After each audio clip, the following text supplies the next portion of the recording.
This video is sponsored by Primate Pool Tools. Use promo code POOLPROS2020 to get $15 off. You're heavily involved in your brand. When I think about you and your story, the branding comes to the mind. I'm not very diverse on branding, but that's something that means a lot to you, and you're pushing heavily. Why? I'd say it's twofold.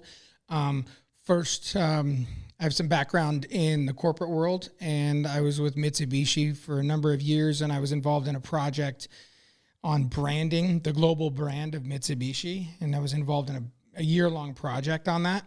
And so I learned a ton about the importance of branding. We all know brands, Coca-Cola, Kleenex, Ford, just huge brands, that globally everybody knows. And so I understand the importance of branding. That's kind of one side of it. The other side is the brand is my family history. My grandfather started Catalina Pools in 1954 out in California, Southern California. And so the importance of Catalina Pools is not just, hey, this is my company name. It's my family's legacy. It's where I gained the knowledge of this industry from my father, my grandfather.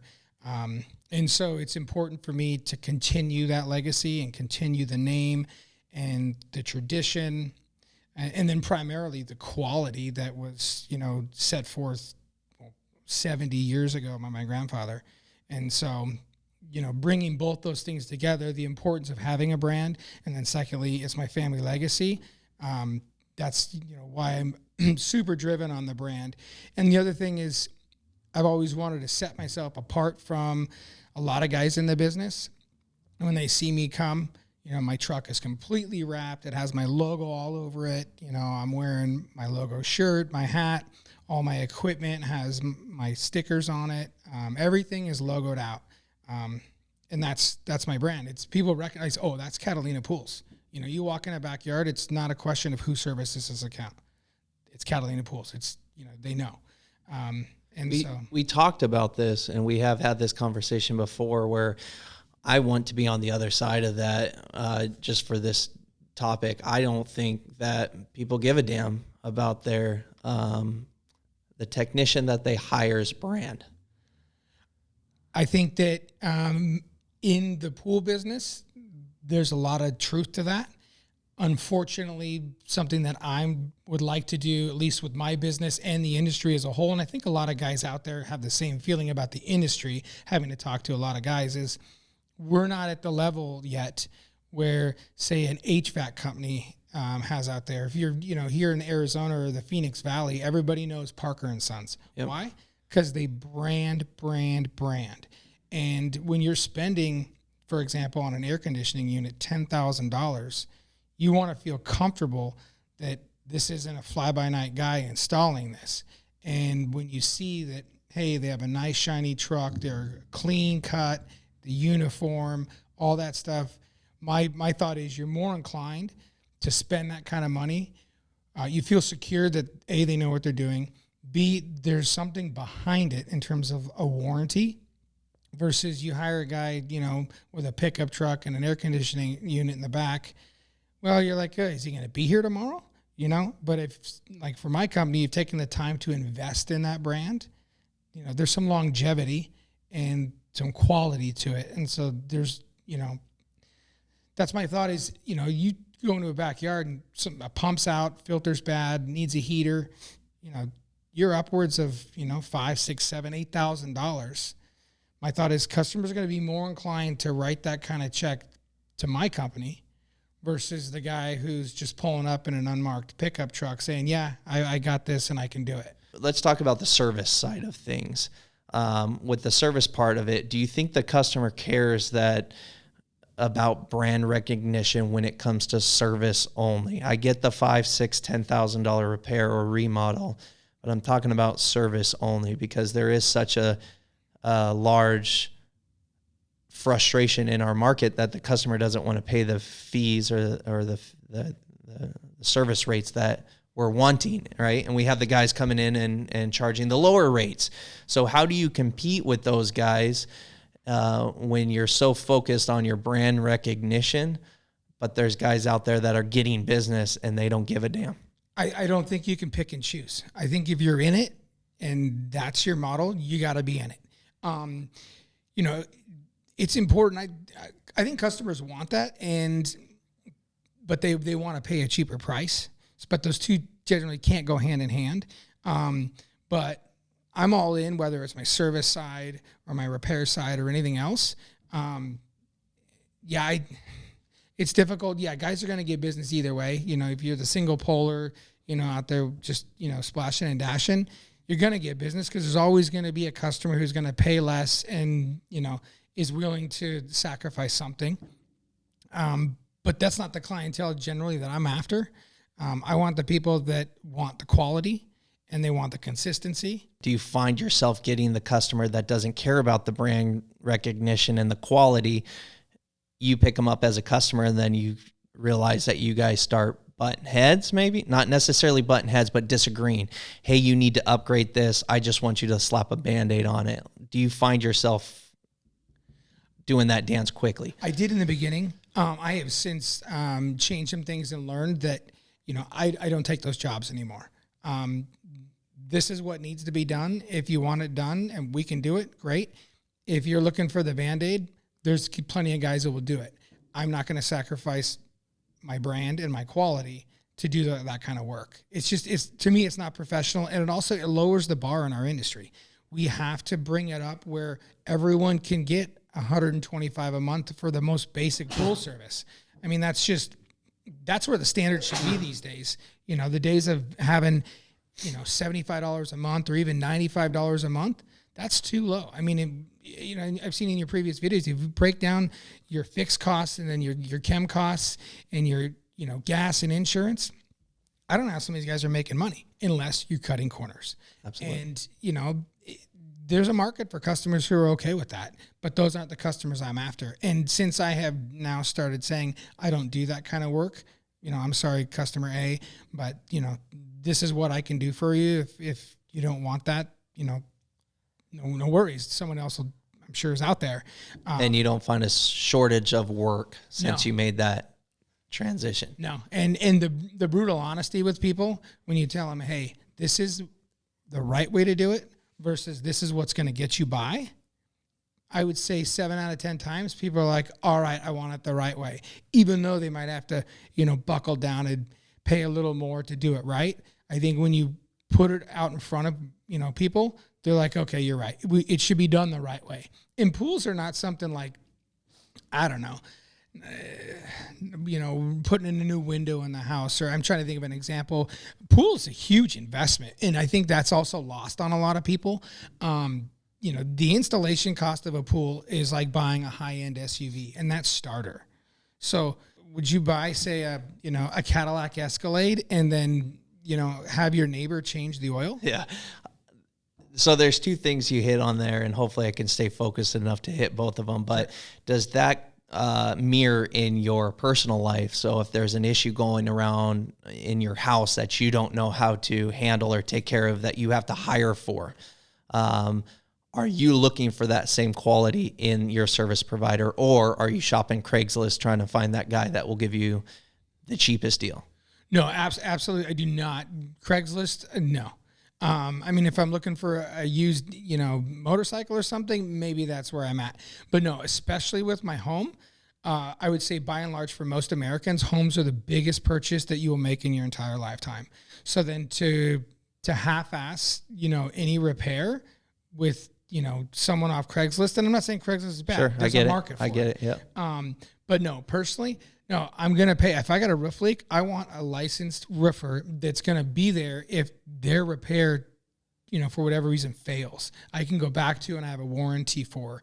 And you feel like if this company is able to put their logo on everything they touch, their vehicle, you know, just be out there and exposed, that they're more likely to do that rather than if they just show up unmarked truck, you know, yeah, I'm the pool guy. Yeah, and secondly, something that just came to mind is, you know, I'm at work all day long, and if I have a service provider come to my house in the home services business, and my wife's at home, I would rather have someone who, we get an email. It's got a picture of the technician. He's going to be dressed in a collared shirt, and he puts, clean. He's got clean uniform on.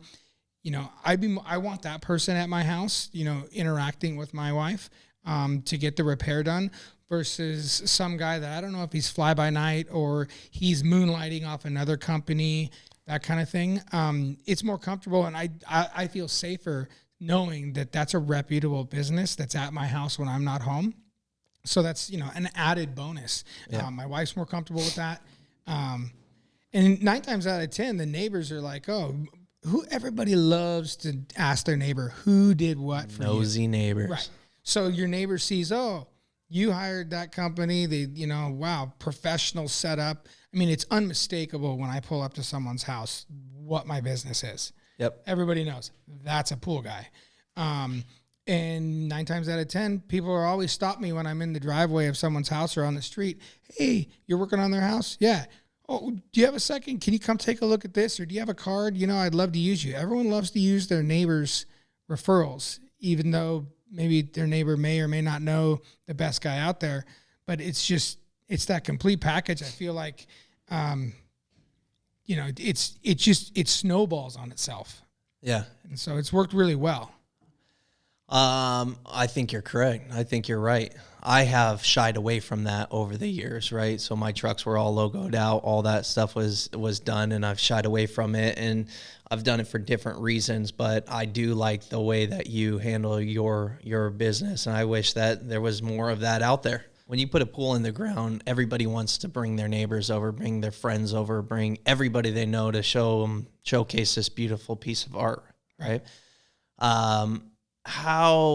But then when you look at the equipment, nobody ever goes and looks at the equipment, right? And us pool service professionals, that's all we're about, right? That equipment and that water. Yeah, your pool looks great. It's a beautiful pool, or it's an ugly ass pool, but that's where we're at, the water and the equipment. So if the customer is going to spend money, they want to be able to showcase that. Do you think that the equipment, nobody cares, nobody looks at it, it doesn't do anything, that's why they don't care about spending money on it? Well, I think to the layman, they don't understand the importance of it. What they want is that wow factor in the backyard. Their family, friends, neighbors come over, bam, wow, this is where I want to hang out. I get that. But anybody who's owned a pool for any length of time and has some basic understanding of what it takes to have that wow factor also then should understand the importance of the equipment. When I go out to bid a job or look at a pool, the actual pool isn't so much important to me. It's location of the pool, landscaping, and then the equipment.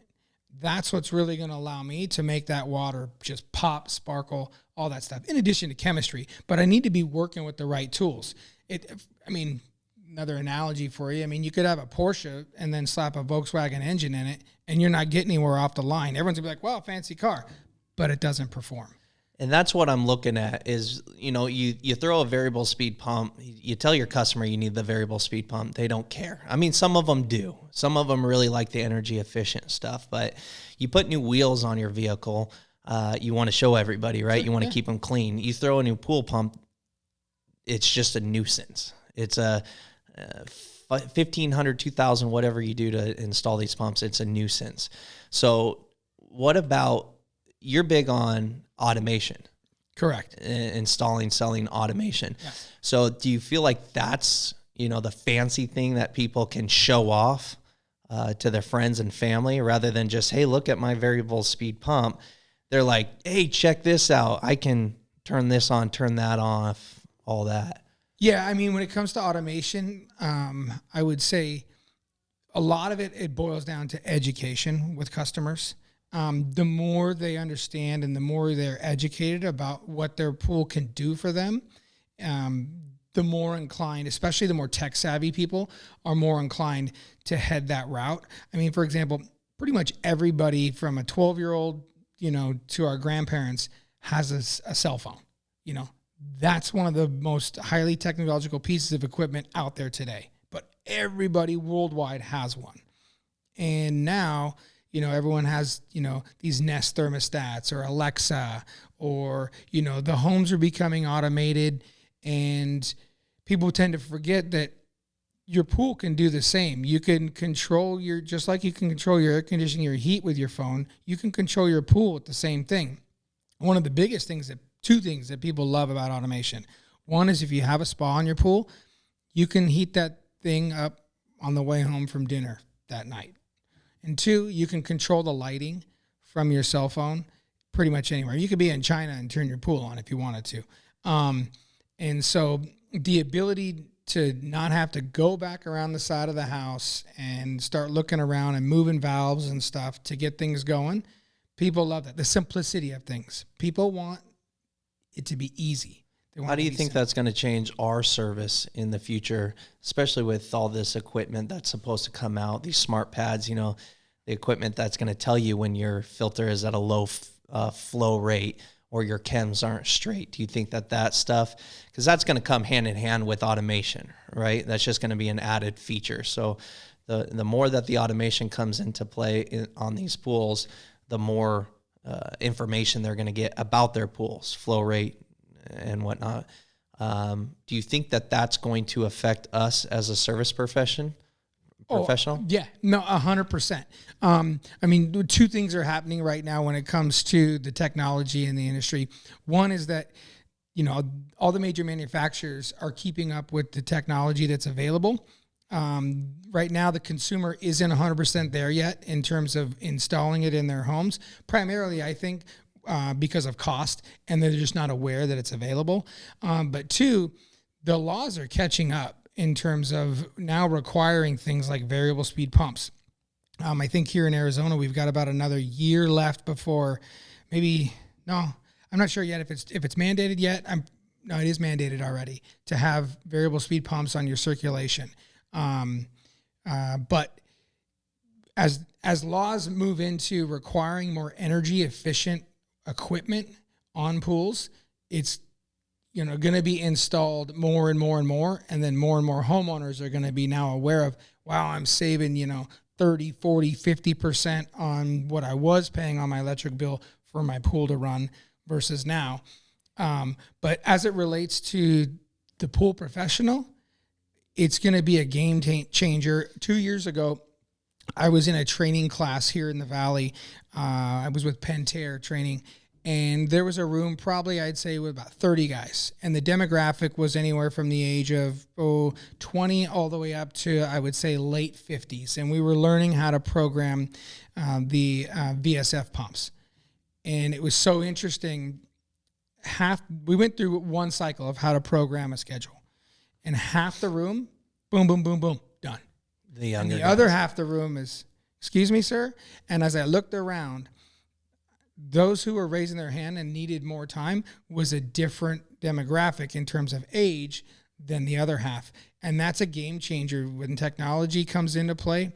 The younger generation, they grew up with it. They understand if you push this is how this works. And even more so with the automation now, you have to know how to program things. You have to understand why things actuate and how you set those actuators. You have to understand more than just basic electrical. You have to understand why a relay is triggering. And then also setting up, if a homeowner doesn't have a Wi-Fi setup and they want the pool automation, you've got to put a router in their house. Since when did a pool guy ever need to go inside someone's house? That was never, ever needed. This day and age, yeah, now you may need to go inside someone's house, hook up a router, set up the Wi-Fi, and then connect the automation to the homeowner's Wi-Fi. You have to understand, if the automation goes offline, it may not be an equipment issue. You may have to diagnose, the customer's router went out. There's a firmware update. All sorts of things that are more than, putting chlorine in a pool. Yeah, from the good old days back in the 80s and even 90s and early 2000s. Sure. Who had it better off? The people who pioneered the pool service and the pools back in the day when even pressure side vacuums were good, or even suction side cleaners started coming out. Or is it this technology where it's given us opportunity to sell bigger and better things, but we have to know more? So what would you say was a better place to be back in the old days where it was just straight up skim and brush, or do you like the opportunities that we have today? I'd say a lot of guys would probably debate that. My opinion is it's better today for the fact that, well, one, there's going to be more money to be made from the pool professional standpoint. The technology is not cheap. And so that's important to understand that, but you're going to have to go to school, not in terms of go to college or anything, but you're going to need to sit down and learn some things and go to these manufacturers and really get some training, whether it's in the field or going to their classes, things like that. But it's going to raise the bar in terms of the level of professional. The pool industry, by and large, for many, many years has been a very inexpensive trade to get into at a low cost.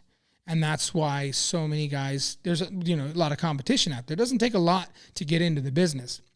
But as you get into, homeowner A saying, hey, I want to be able to tell my Alexa to turn my pool light on or turn the fountain on, that's a different level. And if you don't understand that and you can't install that, that's going to separate you, from the big boys versus, where you're at maybe.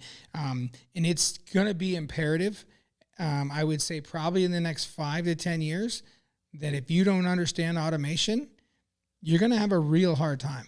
Do you think so there's different niches in this industry, right? Not all pool guys do all things. Sure. Tile cleaning is a big one right now that a lot of us contract out. Right. Do you think that this automation stuff is going to be a niche market, that there's going to be companies out there that solely work in automation, like they solely work on foundations right now, and some companies only do service and don't even touch the repairs, which I feel like that's getting less and less these days.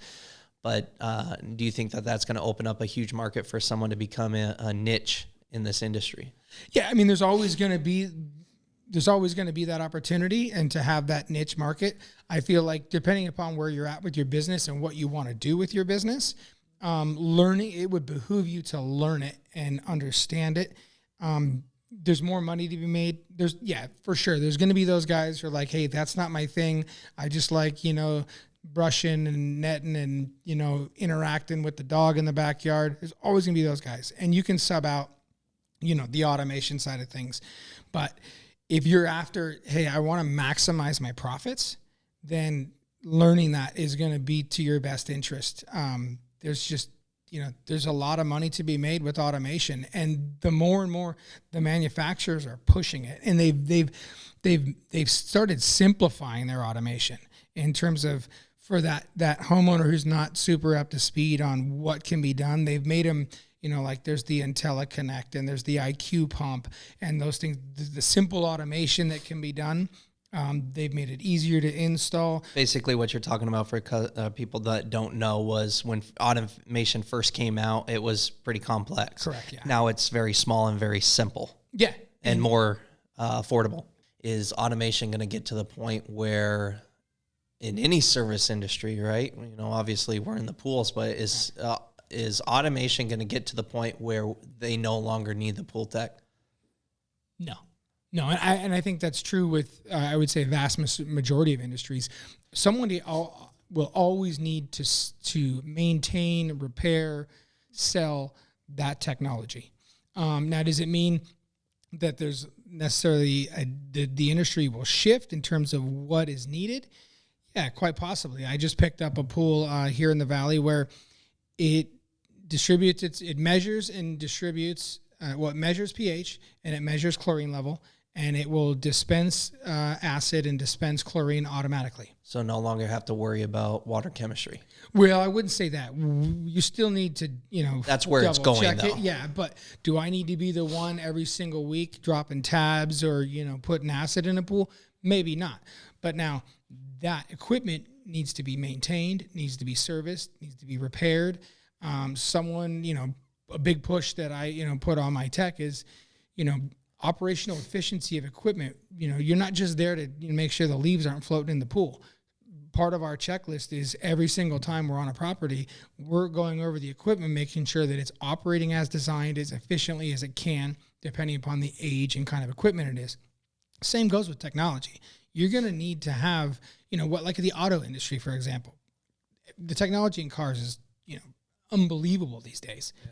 but you've got to have guys to work on those. Now, is the mechanic that was a Ford mechanic 40 years ago the same kind of guy that's working down there at Toyota right now?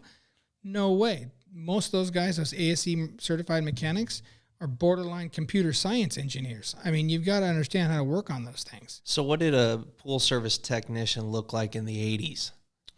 Well, I mean, from my understanding and my background, talking to my dad and grandfather and stuff, I mean, it was, you had your liquid chlorine, and you had your brush and your pole. The plumbing on the truck was copper.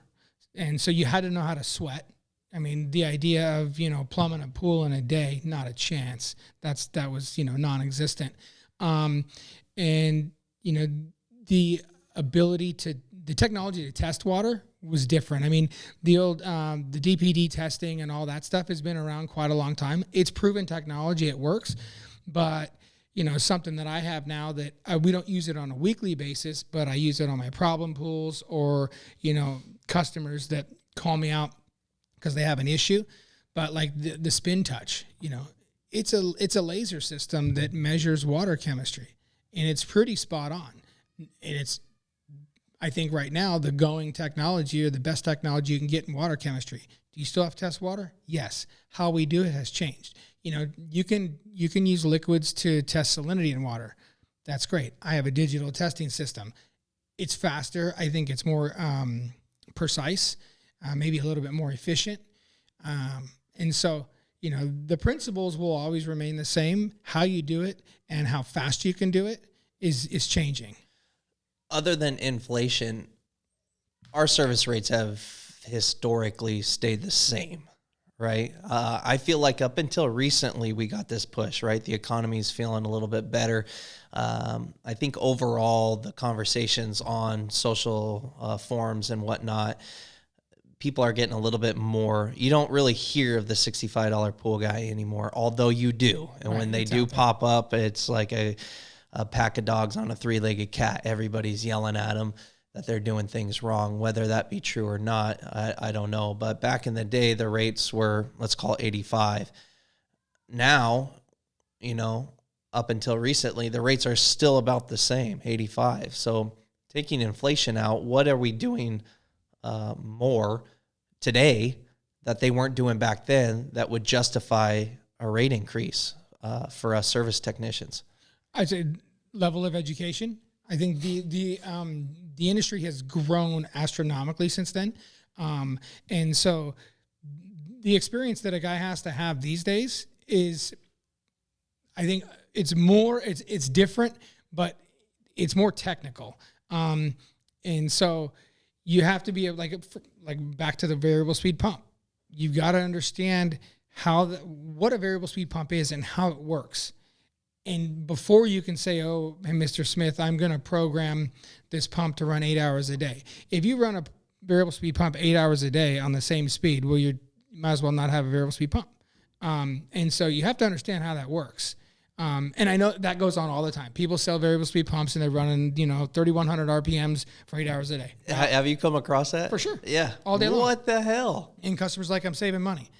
I'm like, well, you may be a little bit, but you're not using the full potential of this piece of equipment that you just invested in. It's kind of, and that's lack of education. Blows my mind. Well, and I think also it's the tech doesn't understand. Everyone knows, we got to sell these variable speed pumps. They save customer on their energy efficiency, and it's the law now. Well, why? You have to understand why and how it works. That's super important. Otherwise, there's no sense in installing that in a house. And teaching the customer how to use it. 9 times out of 10, I find myself educating customers rather than just selling them stuff. Anybody can do that. There's lots of guys that do that. But to go back to what's changed, I think that because of the internet and YouTube and videos out there, customers can go get the information without calling you to their house. So when you show up, you have to know what you're talking about. Most customers have a basic understanding or have the resource to go and see other guys out there and why this works this way and why they should get it. So you need to understand that. And for the guy who's charging $85 a month, if you understand all that and you're still charging $85 a month, you're selling yourself short, because there's the market up here. You can make $125 on that pool. And because you've got the understanding, the education, and for at least my perspective, my brand backs that up. My brand's not just, a bunch of logos and we've got, the shirts and all that. No, what comes behind that is the education, the experience, that kind of stuff. You want your customers to know and understand that the people behind Catalina are doing the research and making sure that they're taking care of their customers the best that they can. They're not just getting that extra money because they want to get a nice new fancy truck. They actually have the customer's best interest at mind. Yeah. I was raised a certain way that, I'm not out for the quick buck. Everyone likes to make money, but in the end, if you're out to make a quick buck and you're just going around doing the quick buck thing, you're not going to last long. That word gets around. People talk, especially with the internet these days. There's lots of apps out there where neighbors talk to each other. Word will spread fast. So you've got to understand. And for me, if I don't know something, I'm going to let them, I don't know that right now, but I've got a network of pool professionals that I can go to, the resources, my manufacturers, courses where I can get those answers and come back and provide my customer with that information. And 9 times out of 10, they are so much more happy than me just selling them a bill of goods and then saying, I need whatever it cost. Being on that same page with them, making them understand, hey, I have your best interest in mind. I still have to run a business here. I still have to feed my family, but this is what I need. I do to provide you the best service possible. And it's a difficult balance. People forget that we're in business because we have mouths to feed and bills too. We're not just trying to make $1 million, and move on. That's just, I think that's lost a lot of times. Customers, in terms of priority of their bills and, the level of importance, the pool industry's on the lower end. And I hope and I'm striving to move that up. Because with technology and things move forward, it's not going to be. But if you go to markets, Arizona's an interesting market because pools are not considered a luxury item. This is my personal opinion. In the Phoenix Valley, pools aren't a luxury item. They're a necessity due to the weather we have here. You can go to a home that's, falling apart at the seams, and there's probably a pool in the backyard. Whereas where I come from in San Diego, pools are considered a luxury. And so if you have a pool, you're in a different demographic than, say, your other people. And so they're willing to spend that kind of money to maintain that quote unquote luxury item. It's like having a boat or an RV in San Diego. We're here in Arizona. Everybody has them. We've talked about the customer or the pool guy in the past. What does the pool guy in the future look like? What I envision? Yes, of course. I'd say pool guy of the future is going to have, you're still going to have your pickup truck. You're going to have your, the basics that you're always going to need is that, your brush and your pole and your net and everything, even though now they have automated solar-powered leaf catchers for pools. But you're still going to have the basic equipment. And I would say now guys probably have, all digital testing equipment for the water. You're going to need an iPad or some sort of tablet to log into the homeowner's Wi-Fi and check the settings of the automation. It's going to be more digital driven. You're going to need to have, a higher caliber or cost of tool per se. It's going to need to, not only will the technology on the pool be more, but your tools are going to be more, whether it's the Spin Lab water tester or the digital salinity tester. I work with a builder, he shows up with a tablet and dials into the homeowner's Wi-Fi and can adjust everything on the pool right there by the tablet and then walk away. Didn't turn a wrench, didn't do anything, but there's still a service charge to that. And there's a repair that's done. Because he didn't physically wrench on a screw doesn't mean he didn't repair something. A lot of times there's programming issues with automation, and that takes someone who understands how to program the system and behind the scenes with the computer. That's, more what it'd be like. Something that I have in my toolbox I don't use regularly, but it's, an infrared or a laser water temperature tester. I can just point it at the pool, boom, it's a digital reading. Okay, I've got the water. So, the technology increases on the tool side as well as the equipment side. And that goes also in line with the software that companies are now using to communicate with their customer, also on the billing and invoicing side. For example, my pest control company, the day before, my wife gets an email the day before they come out, and there's a picture of Joe Smith, who's going to be at my house at 3:00. And it emails, and then she gets a text on my way, and he's to be there in 4 minutes or 10 minutes or whatever the time is. But that's all technology versus, and I use something very similar to that. I have what I consider a fairly average or decent software system that I subscribe to that gives my customers a heads up when I'm coming to the job. It emails them 24 hours in advance that the appointment is scheduled for tomorrow. And then I can report to them, give them updates on the work that's being done, add photos to that. That's all part of the customer experience, but that's just more technology. The days of putting a piece of paper under the skimmer lid and having the check in the time box, there's still plenty of customers who love to do that, who love that.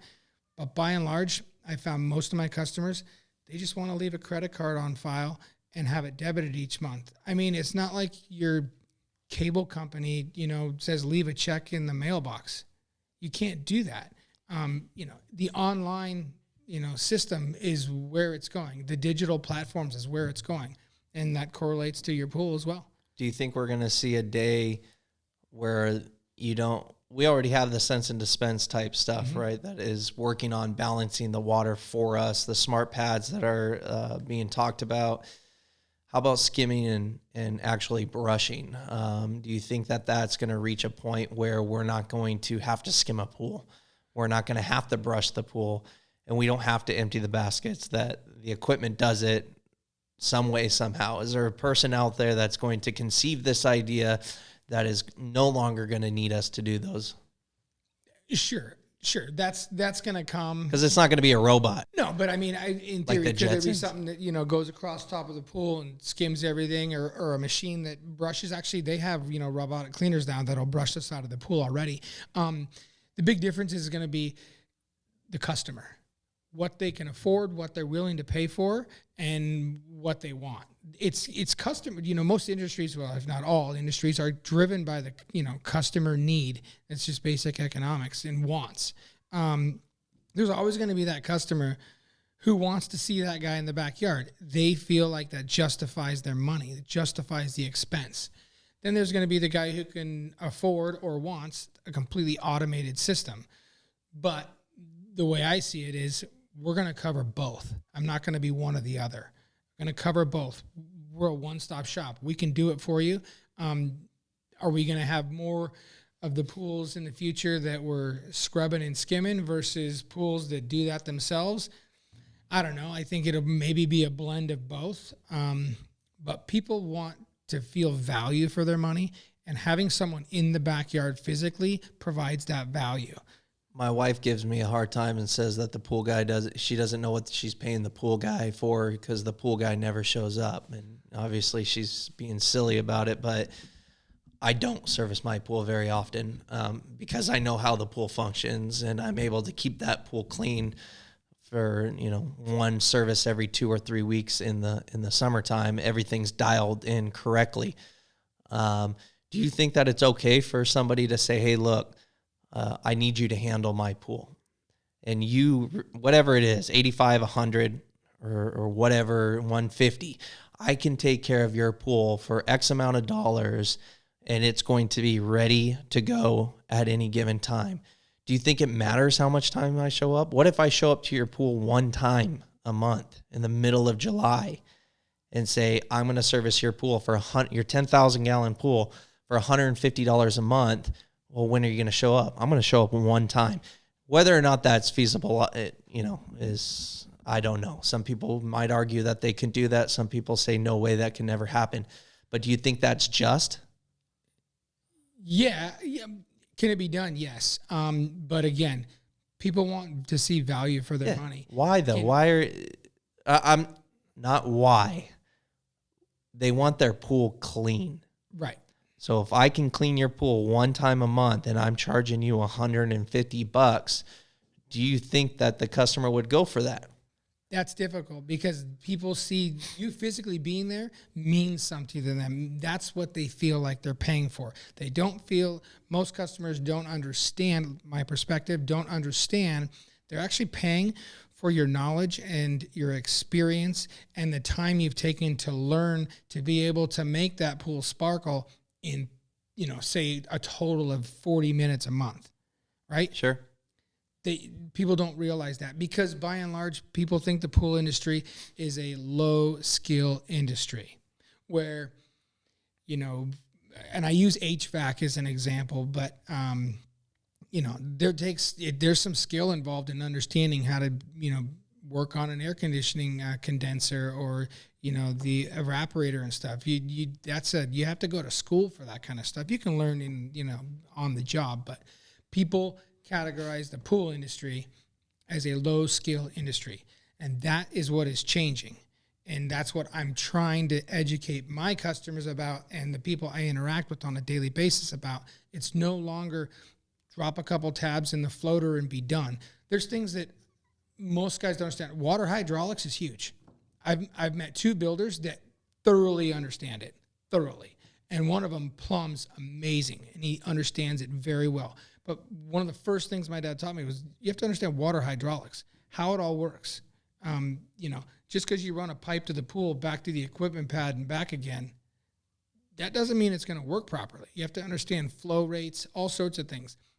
So it boils down to if you want to be able to charge more, and this is my thought, if you want to be able to charge more and earn that money, educate your customers that it's more than just rolling in the backyard, throwing a couple tabs in the floater and, your pool, just because the pool water is clear and there's no leaves in there, doesn't mean your pool is getting balanced. And that's something that I've always questioned with is the water chemistry, is what is the chlorine or the pH or the alkalinity or whatever you're testing, what is it and how do I properly adjust that? Do you think that that's happening correctly in this industry? That they're being measured out, that portions and gallon size and everything's being taken care of the way that it's supposed to be? No. By and large, no. Yeah. No. I mean, there's plenty of guys out there that do it correctly and understand it. And even for myself, do I make mistakes? Of course, we all do. But does the customer... Not even not mistakes, but just maybe not measuring it out the way that it should be. But that's what I'm kind of getting at is this industry is very forgiving, right? Sure, because you can get away with like I said, well, I think it boils down to the customers, all they really care about is my pool clean? Does it look clear? Is it swimmable? That's what they care about. If you jump in a pool, do you know if the pH is high or your alkalinity is high? As far as feeling it in your body? Right. No, only when it comes to the point that they've got a serious buildup on their tile line of calcium or hard water that you'd come and tell them, hey, we've got to drain this pool. Then they start paying attention. Oh, wait a minute. Was the water balanced? But month after month, no. Yeah, Especially as long as it looks here in the good. valley in the summertime, all they care about is that thing is blue and they can swim in it. Grass is overgrown. If there's even grass in there, trees haven't been touched in years, dog shit all along the side. Of course. But if that pool has a leaf in it after my pool tech leaves, I feel like I'm not getting my money's worth. He didn't do his job. Yeah. What is that about? When that water could be super acidic or, or balanced to the T. And they wouldn't know the difference. Yeah. Right. There's one leaf in it, and yet they're going to complain about the leaf, but that tech can balance that water out perfectly and safely, but they don't care. Right. Or that it looks good and there's no leaves, and then that water is just, nobody should be in it. Yeah. And what's interesting on the flip side of that is We all travel. We all stay in hotels. And the first thing you do when you go on vacation, all right, kids, put the trunks on. We're going to hit the pool. I've never heard anybody really care about what that hotel pool looks like. And 9 times out of 10, and most pool guys would understand this, and I think only pool guys really do this, but I travel with some dip strips in my luggage. I'll test pools just on the sly and stuff. Man, hotel pools, I wouldn't put one of my kids in those to save my life. It's disgusting. It's terrible. But still, you don't need a certificate to service pools. No. Although on the commercial side, when it comes to hotels, I mean, then the health department's involved. And so you run the risk, a lot greater risk of having issue because the bather load's extremely high, especially with like hot tubs or spas. I call those human soup. Yeah, it's, I tell my wife, long ago, I said, I wouldn't get in that spa. It's just. The CPO certification, do you have yours? Yes, I do. Okay, I don't. I called the state about the CPO certification, and they say that if it's a public or semi-public pool, you need your CPO license. Correct. I asked them, what if my wife has the CPO? Am I allowed to, is the company still allowed to service that pool? What's your answer to that?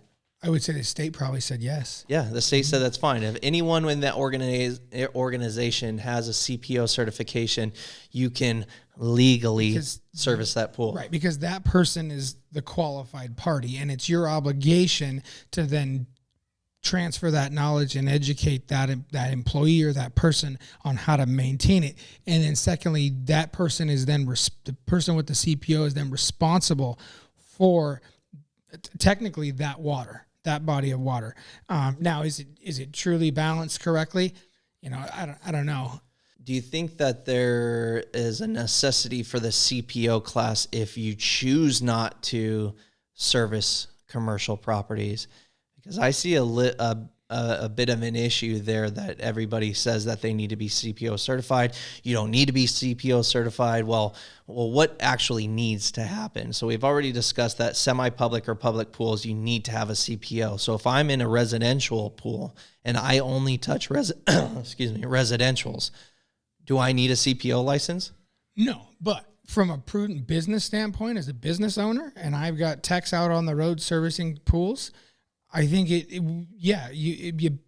behooves you to do it. It's, first of all, it's super cost effective and inexpensive, and the knowledge that you gain is great. And why not? It doesn't take a whole lot of time, so I don't see any reason why you wouldn't. And it's another feather in your cap as far as when a customer's looking at your website or your resume, quote unquote, you've got that on there, with the whole, and I don't want to go down a rabbit hole, but the whole, licensed contractor in the business, that kind of thing. Can you get away with not doing it? Sure. But I feel that it's super important. It raises the bar with the industry. And that's what I've been saying all along. It's easy to get in and not have all this stuff and still make a decent living. But unless we have an even playing field or at least a minimum threshold, we're not gonna bring ourselves up to this mentality that customers think, hey, we're a lower level of education service business.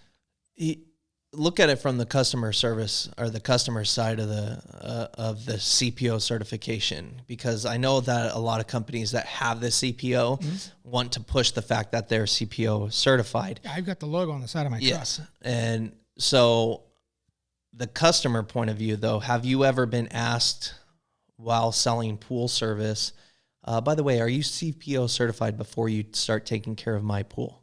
Have I been asked? No. Okay. And I think it's just because people don't understand what it is. So whose fault is that, do you think? Because if the customer needs education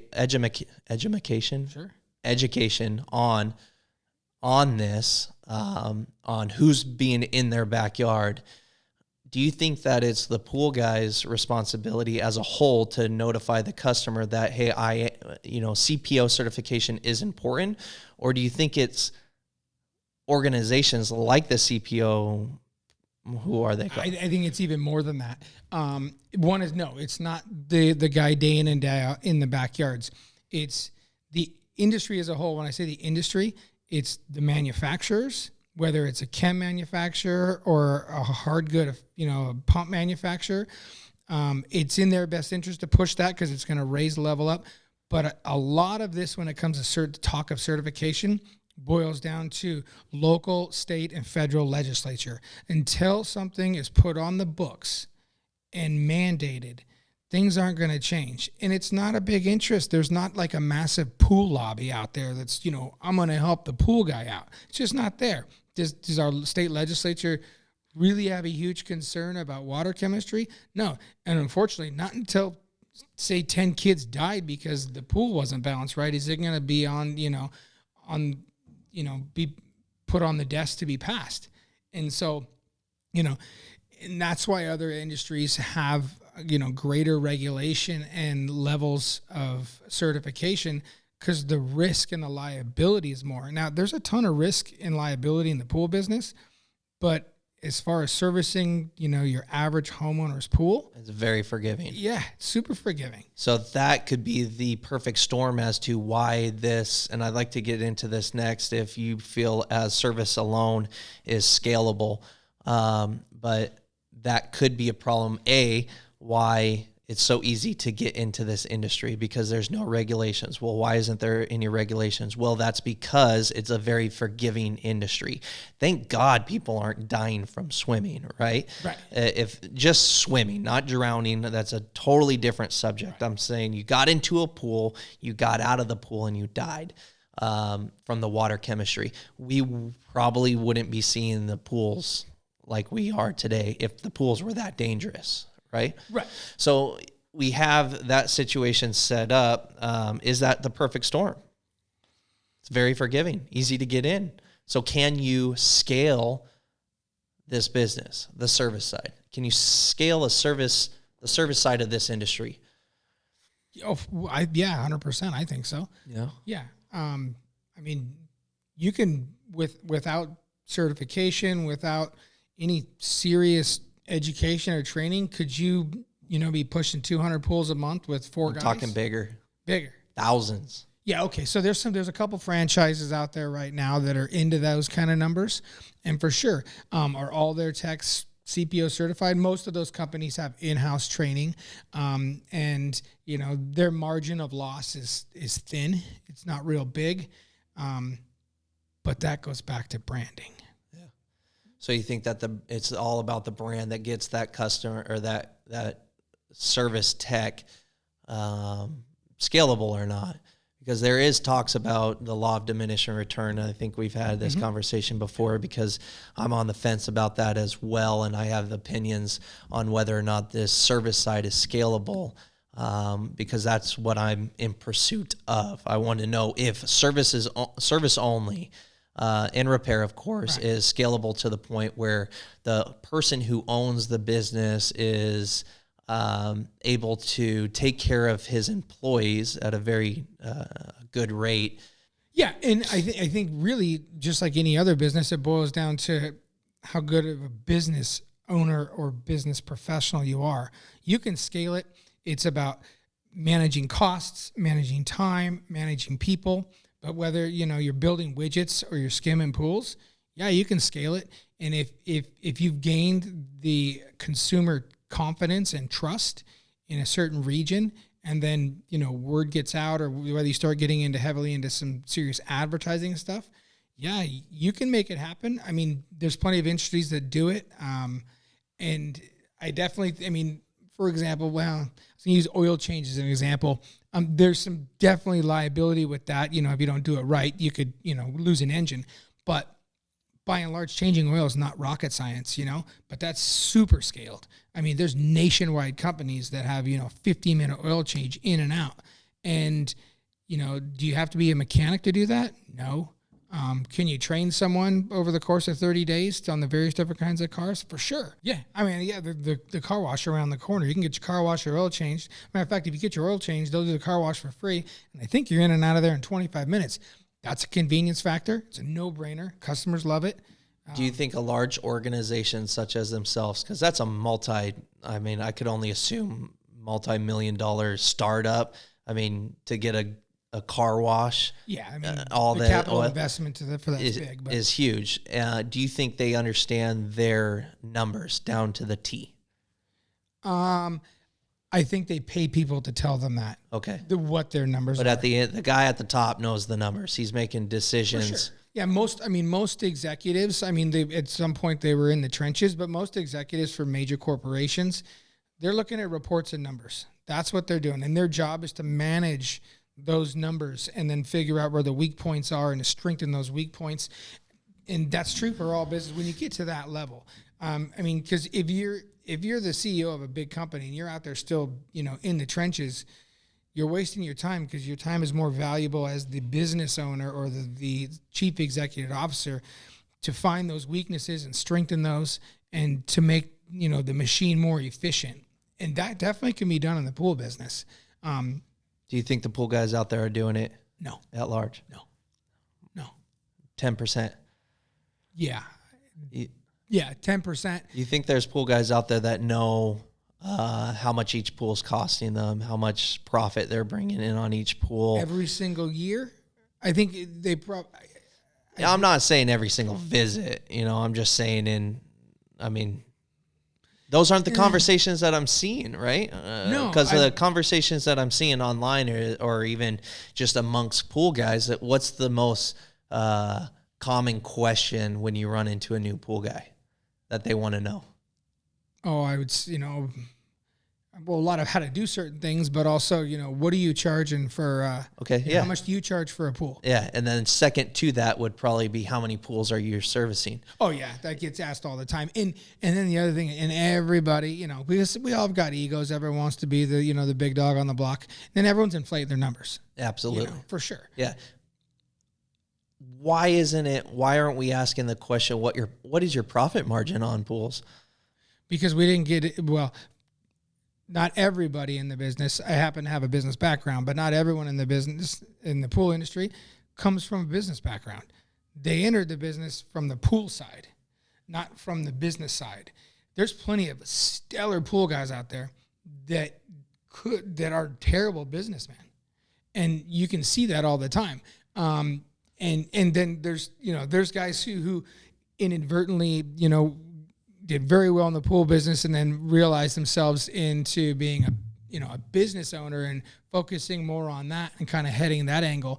But it took them 3-4 years to, take some losses and learn how to tweak things to improve that. But by and large, you're first a pool professional. Second, you're a businessman. That's how they operate. Is that the way it should be? Absolutely not. It's a dual role. If you're a single poler out there, it's a dual role. You have to be just as good at your business as you are at making sure that pool's ready to go for the customer. If you're not, you're losing money or you're leaving money on the table somewhere. And to get the industry to turn around where people are just as good at their books as they are as, cleaning a cartridge filter, that's probably slim to none. It'd be interesting if they had at any of the trade shows and at the Desert Pool and Spa show that we were just at, and you did a course on understanding your numbers and things like that. But at these big shows like Vegas or New Orleans or in Long Beach next month, if they had a basic accounting course or a basic QuickBooks course, things like that will raise the bar for these business owners in understanding that, because their guy's going to go out and take a junior college course or an online course in understanding QuickBooks. No, they're focused on getting that extra pool, making sure they get that extra repair because that's money in the pocket. It's realized. They realize that faster. That money is realized faster for them than understanding their profit and loss statement over here. But in actuality, if you understand how to balance your books or your profit and loss statement, you're actually going to realize money faster than getting the extra pump install or the extra 2 pools a month. Yeah, knowing your numbers and cash flow is something that I didn't focus much on in the early stages of my business. I did the job's billed out. I know I have that money coming to me. It's just in accounts receivables. I'm going to go do my next job. And then before I know it, I did all this work. I know that I'm profitable on it, but the cash is not coming in. And it took me a really long time to realize that cash flow is a very, very important part of your business. Just because you have it in accounts receivables, if that customer isn't paying, you can technically fail your business from that simple fact. Oh, 100%. Just because you did the work and your ARs are showing, I'm owed $5,000. That means nothing until it's in your bank account. And then it doesn't mean anything until all your bills are paid. Then after your bills are paid, whatever's left over is yours. But then wait, the government wants theirs. So you got to pay taxes too. So most guys, like, I made this X amount this year. Most of them are talking gross. You need to know what your net number is, because that's really what you're taking home to pay your bills with. Something that kind of is similar in the sense, like, I've been a big advocate of, like, why don't they teach credit history in high school, or teach you, a basic how to use a checkbook, or, pay credit card bills in high school? People would be far better off than learning the hard way right when they get, 18 years old and you're out of the house. The same goes in this industry. We should be bringing in, some of these big organizations, and I'm just a couple. There's IPSA, there's the CPO, there's, NSPF, there's, all these organizations out there at these trade shows. We should be bringing in law firms, accounting firms, some, technology companies, whether it relates to like Microsoft reps, and having classes to teach these guys, anybody, gals, guys, anybody, how to better manage their business. It would behoove everybody. These guys would get business out of, this industry. We learn more. We raise the bar. Guys are making more money. They're understanding. Then what adversely would likely happen? Rates will go up. Yeah. Then we've got not an even playing field, but the bar's going up. And then, people ask me, how do you charge $150 on a pool? I've got a contractor's license. I've got 2 trucks on the road. I've got marketing costs. My overhead. I have to make I've got to meet my overhead every month before I even get paid. And that statement right there, again, took me forever to realize that when you're looking at your business numbers, you're looking at your business numbers. You're not looking at your personal finance numbers. So my CPA was always talking members draw. Well, you're not necessarily paying. You're not taking a salary. That's considered a members draw. Mm-hmm. Oh, okay, I won't. Okay, and it would never show up on a profit and loss, because I was always looking at what the business was making, not what my personal paycheck was, what Ryan was getting paid. Right. And until I separated the two, and I figured this out on my own, if I had a class that I could jump into at a convention center or whatnot that taught me that early on, I could have been leaps and bounds from where I am now. But now when I look at my numbers, I understand, okay, these are what my business is making, and this is just what I paid Ryan. Ryan, myself, is a different entity from what my business is. And I was looking at my business numbers as those are my numbers, and it's not. Well, and I think because most guys are sole proprietors or single member entities, they don't separate the two. And I've actually met some guys out there that actually commingle. They use their personal bank account the same as their business bank account. And so the way they do it is, once they bought their chemicals and, they've paid for the gas in the truck and the insurance, the difference is theirs. That's not a good way to run a business, and it's going to come back to haunt you. The government's going to want to see a whole different set of books. You can't turn in to the IRS like, all right, this is how I paid myself everything that was left over after I spent my chem costs and my gas on my truck. It's not how it works. I'd be very curious to know how a lot of guys, maybe guys aren't paying taxes. I don't know. It's not my business.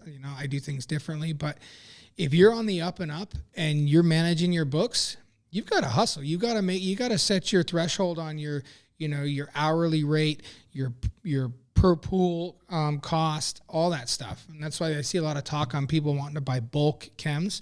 I get it. I think some of those guys are running the numbers. Anybody who's interested in buying serious bulk chems understands if I save $5 per bucket of tabs, they're running numbers. They get overall that's going to save them good money.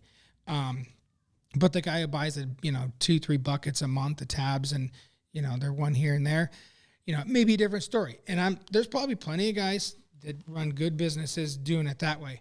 But to scale it, to bring the bar up in the industry, you've got to run it just like every other business, whether it's a McDonald's, a Coca-Cola, anything like that. You've got to play by the same game. Yeah, and you're absolutely right, and I love what all the information you're throwing down. On the flip side, you have your costs decrease. You want to decrease your costs, right, on your chems and stuff. How else could you decrease your costs? Well, efficiency is a huge one. Tight route. Yeah, tight route. That's something that I learned the hard way on. When I started here in Arizona 2 years ago, I was taking pools anywhere I could get them because I wanted to build up, my clientele and everything. And then I quickly realized I had to shave off pools because driving 30 minutes for one pool is just not worth it. The other way is water chemistry, understanding how to balance water chemistry. If you're just throwing tabs or shock in a pool all summer long, there's some pools out there that'll put you out of business. They'll eat those chems up. And not to throw out a crazy plug here, but I use something that has saved me a ton of my chemicals. And a copper sulfate. There's a couple different companies out there that manufacture copper sulfates. I love them, and I think, and it's at least in my numbers in terms of my chlorine usage, have been at least cut by a third. And so that's something I do on all my service accounts, is use that particular product to minimize my overall chemical consumption. And it's an upsell for my customers. People love it. That's one thing, but if you understand chemistry, and you're doing it right, shouldn't have to use a ton. But I've walked into backyards where a floater's got 6 tabs in it and the pool's green. And it's like, well, that's a waste of money right there. And you still then have to treat that pool. Fuel efficient vehicles. I know a lot of guys are driving full-size, V8 trucks, diesels and stuff. They're great. I love them. But is that ideal for the day-to-day, driving around? Because that's your primary, it's your vehicle, it's your office, it's everything. Being efficient about that. Trying to think in terms of as a business standpoint. Well, and then understanding tax law and tax code. Knowing what you can write off and what you can't write off. Things like that are super important. Or how to categorize things on your profit and loss statement. What's truly an expense and what's not. Just because you spent money on something and it used it for the business doesn't mean it's an expense. And so if you can maximize, your taxes, you can do a good job of at least breaking even or maybe getting a return. Depending upon how well you're doing in your business. But those are important things that you have to understand. What else? In terms of maximizing profits, having good employees, quality control, managing your employees. If they're out there wasting time or, spending 30 minutes on a pool, that's costing you money because, ideally, I think 15 to 20 minutes, that even might be a little high depending upon, how good you are.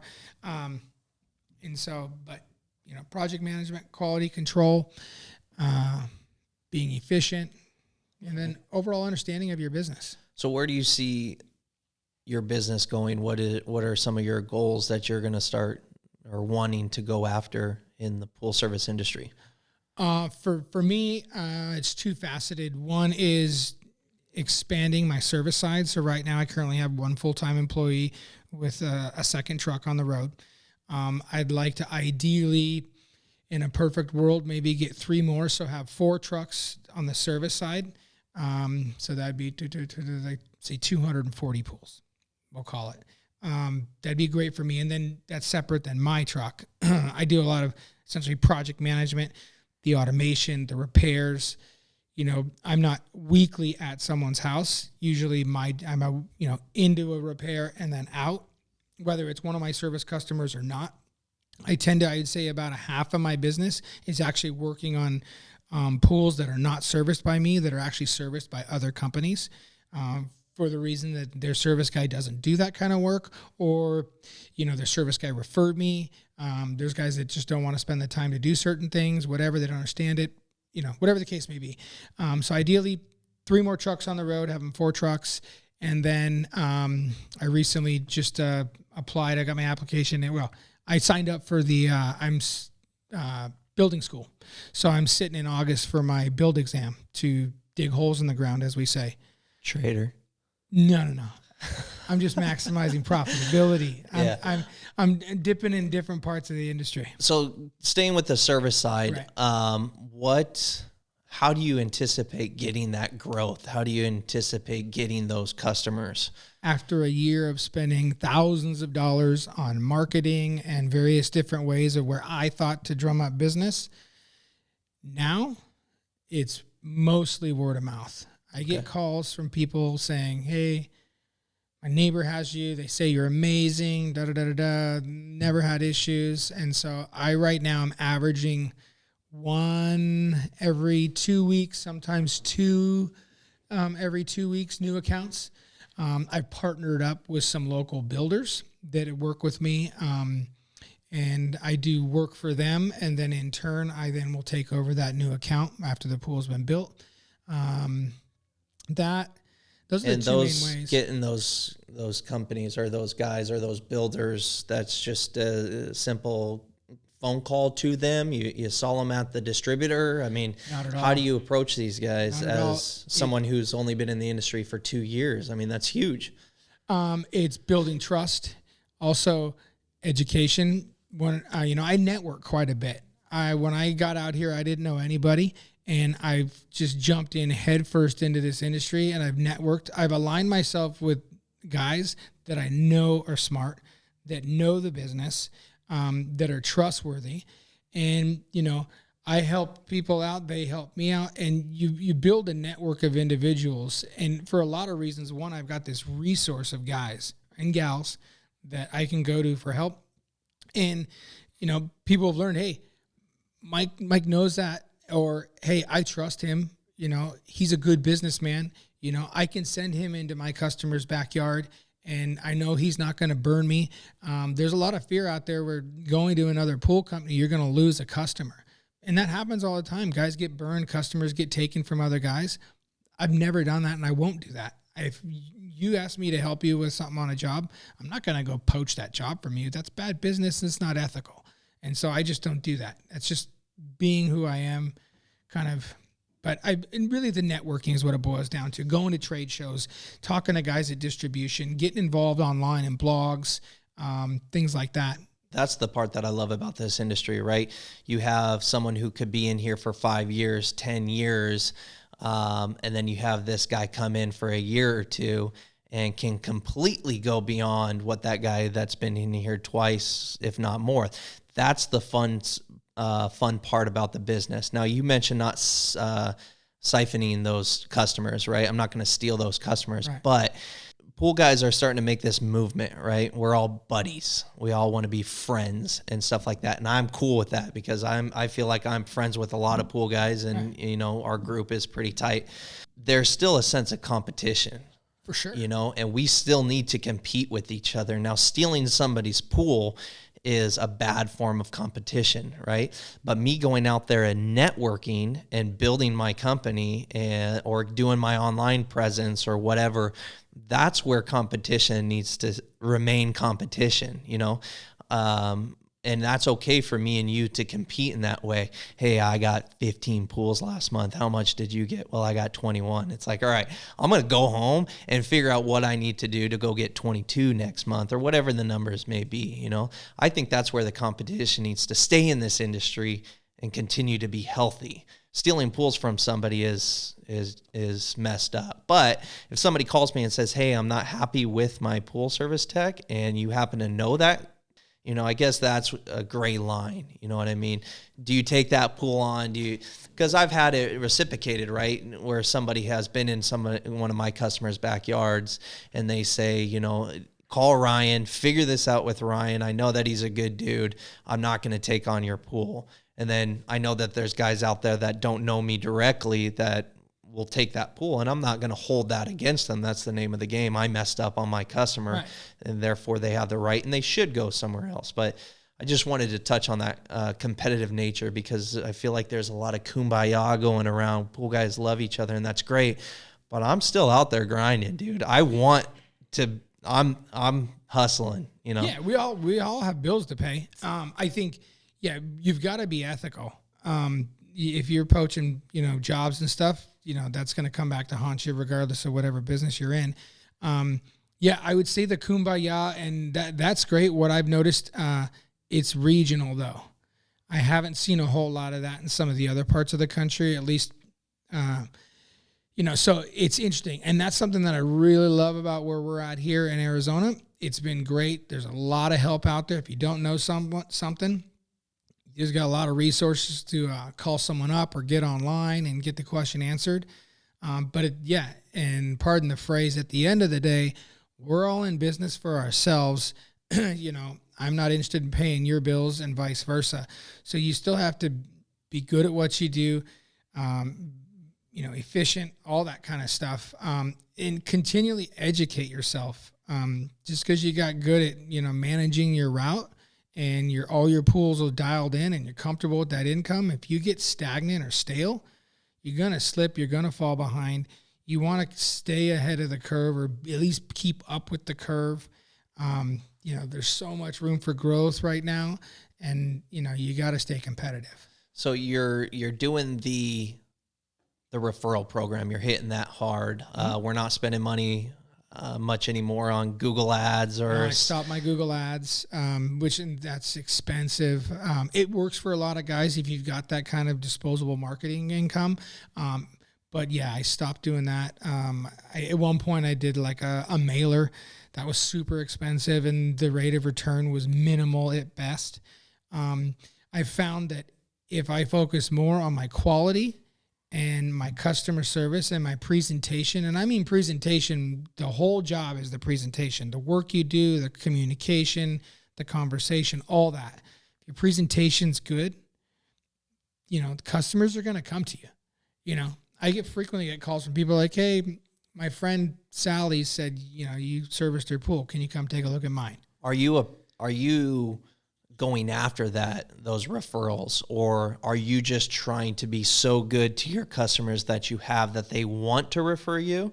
Or are you actually putting a movement in place where, reminding your customers, hey, do you have a referral program that you run? Is that something that you're constantly giving attention to?